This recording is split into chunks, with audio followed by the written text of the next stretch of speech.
Nawashukuru sana kwa makaribisho yenu.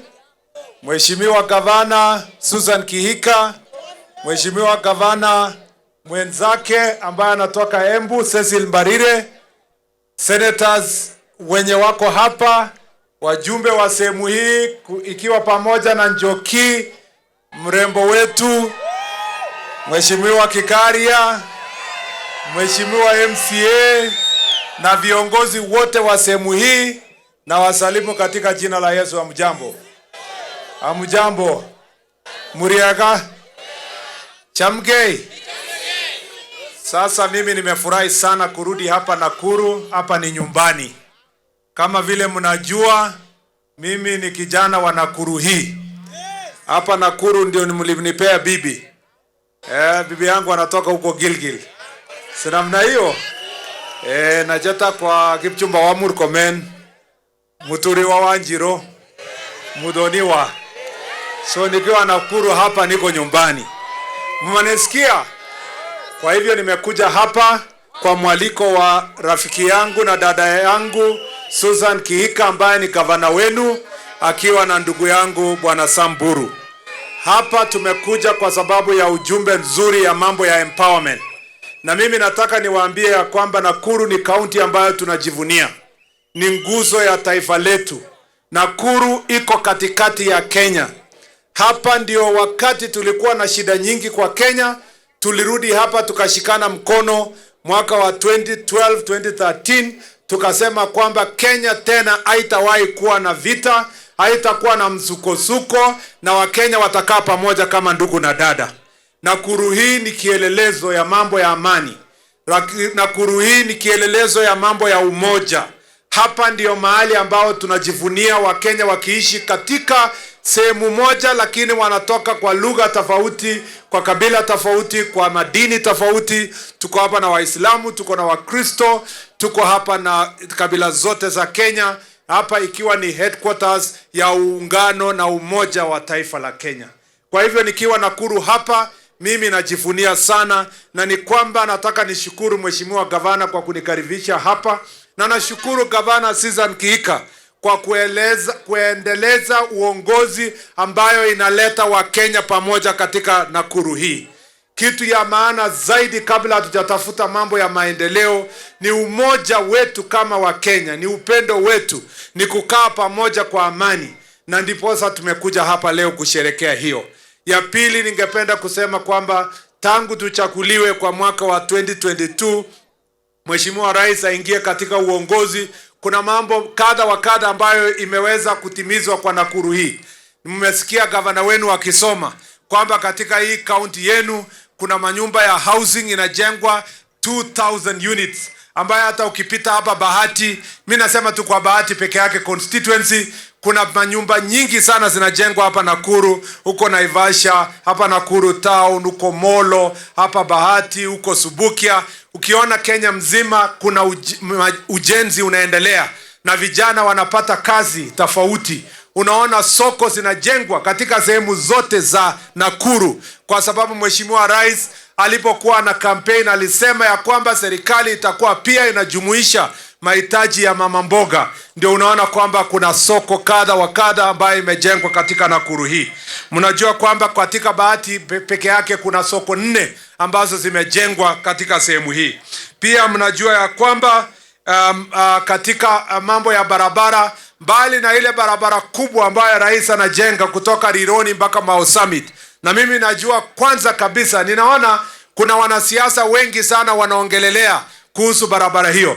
Wacha mimi niwaambie kama mwenye nilikuwa waziri wa barabara wakati tulianzisha. Tulipofika kwa ofisi, kuna watu ambao walikuwa wamepewa kandarasi ambao hawakuwa na uwezo yoyote ya kujenga barabara hiyo. Walipewa karatasi huko mwaka wa 2019, walikuwa wanasunguka kwa soko huru wakitafuta wenye watajenga ndio wauzie hiyo kandarasi. Lakini rais alipofika ofisi aliniambia ya kwamba hii barabara ya Rironi Mau Summit haiwezi kangojea. Ndio tukaondoa ule contractor alikuwa amepewa ambaye ni bandia, tukafungua njia, tumeleta makontrakta wawili. Unaona kontrakta anajenga kutoka Rironi mpaka Gilgil, na mwingine kutoka Gilgil mpaka Mau Summit, na mnaona vile barabara inasonga haraka sana, na itabadilisha sura ya Nakuru County, na itafanya Nakuru itajirike zaidi, italete wageni wengi, italete biashara nyingi. Na sisi kama watu wa Nakuru lazima tushukuru rais, kwa sababu yeye ako na foresight kwa mambo ya barabara. Bali na hiyo barabara, mnajua kwamba mheshimiwa rais hapa anaendelesha barabara zingine ambazo zilikuwa zimekwama. Kama hatungechukua ile 7 shillings ambayo tuliweka kwa fuel levy na kuweka securitization, hatungekuwa tunajenga barabara kama maili 6 Kabatini ambayo inaendelea sasa, barabara ya maili 7 Karunga katika hii constituency inaendelea, barabara ya Kiti mpaka Murongo inaendelea, barabara ya inaitwa Moronyo, sio Muronyo. Asante sana. Barabara ya Wanyororo B mpaka garage ndio inajengwa katika constituency hii. Barabara ya Posta mpaka Umoja pale Lanet.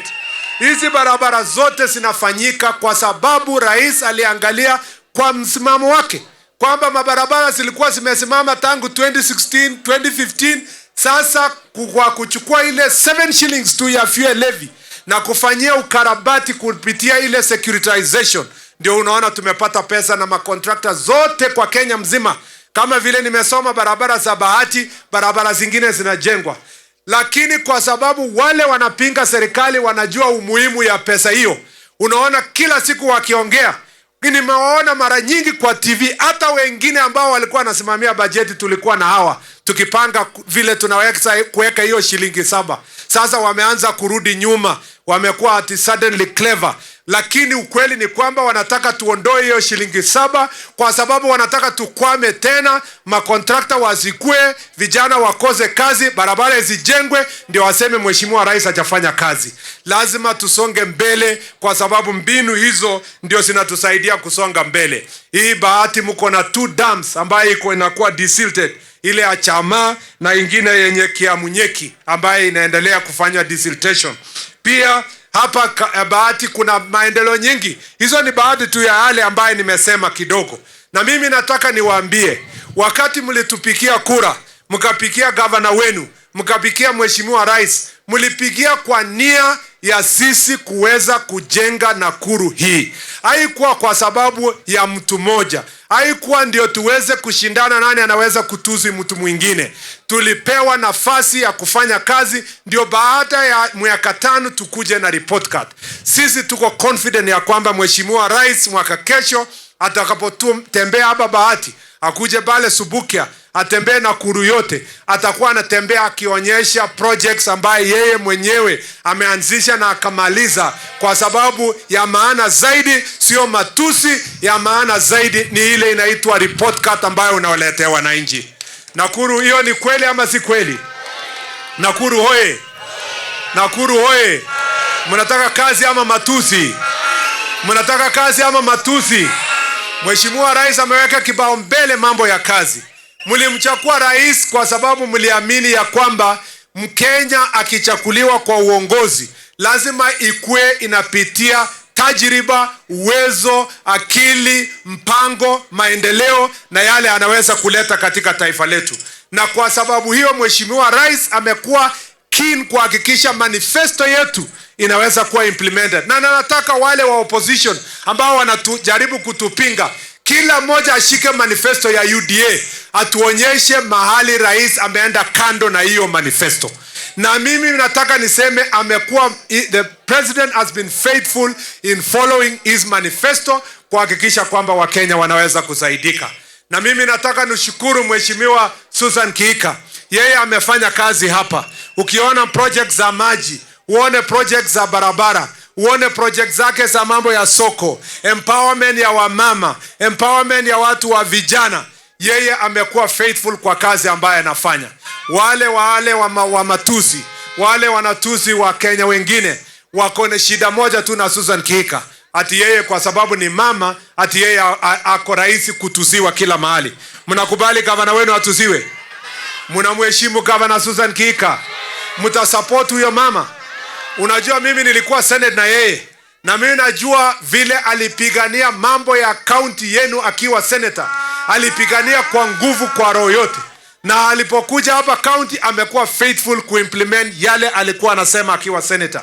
Sasa nyinyi mpatie nafasi nyingine ndio amalize ile kazi alianzisha na aweze kuweka msingi bora, akifanya kazi na mheshimiwa rais kupeleka Nakuru yetu mbele. Ni kweli si kweli? Kihika ni fire si fire? Ni noma si noma? Ni tutam si tutam? Wangapi wanasema Senator Susan Kihika, Governor Suna Kihika ni yeye ni tutam? Na ndugu yetu Kikaria, si yeye ni fire kabisa? Atakuwa senator kali kali. Wangapi wanasema Kikaria ni fire? Na mheshimiwa mrembo Njoki ni fire si fire? Huyu mama wenu yeye anaingia kwa ofisi zote za serikali. Huyu mrembo ni mkali sana. Anakaa kwa ofisi yangu, alikuwa ananisumbua tukiwa barabara, na saa hizi ananisumbua kwa mambo ya usalama, mambo ya locations, mambo ya sub county. Huyu mama wenu Irene Njoki ni mama ambaye ni wa bidii na ni wa maendeleo sana. Ninadhibitisha kwamba yeye ni fire. Njoki ni tutam si tutam? Hebu niangalie tutam ya Njoki hapa. Mimi nataka niseme kwamba hapa Bahati na hapa Nakuru tumekuwa na changamoto ya mambo ya usalama. Kuna wakora walikuja hapa, wamekuwa wakihangaisha wananchi. Tukakundua ya kwamba ilikuwa makosa, ilikuwa ni usimamizi, wale wanasimamia mambo ya polisi. Tukabadilisha wengi wao, na sasa tumeweza kudhibiti ile shida tumekuwa nayo ya mambo ya insecurity. Nimeambiwa kuna polisi wengine bado wanalegea kwa kazi. Nimemwambia Inspector General wa polisi, wale kama ni OCS, kama ni msimamizi yoyote ya mambo ya polisi ambaye bado anasimamia kazi vibaya, waondolewe kutoka hapa, watoke katika kazini, ili wananchi wapate kulindwa kwa mambo ya amani. Mimi nataka niseme kwamba wapa Subukia, hapa Bahati, nimesikia kilio chenu. Tutafanya mabadiliko ambayo inafaa kupitia ofisi ya Inspector General ya polisi, ili wale watakuja hapa watakuja kudhibiti mambo ya usalama. Pia nimesikia kwamba kuna kuna mambo ya kupiga wamama, vita ya mambo ya jinsia. Gender violence is a crime like any other crime. And if someone is hurting any woman, polisi wetu lazima wachukue hatua ya kisheria. Na mimi nataka niwaambie, nimeongea na Inspector General wa polisi, lazima all the police stations kwa Kenya, ikiwa hapa Nakuru, ikuwe na office ya gender officer, ambaye wamama wakiripoti mambo ya kudhulumiwa, wakupate mtu ambaye ni friendly, ambaye atasikia mambo yale ambayo wanasema. Hiyo kama kuna police station awanda gender office, tutaimplement hiyo. Nikirudi pamoja na Inspector General of Police, tutainspect all the police station kuhakikisha ya kwamba kuna friendly gender office ambaye itaangalia mambo ya hapa security. Sawa sawa, tuko pamoja Nakuru. Nakuru tuko pamoja. Mumenikaribisha hapa, tukuje tufanye empowerment pamoja, tutoe support kwa wamama na vijana, tuhakikishe wananchi wamesaidika.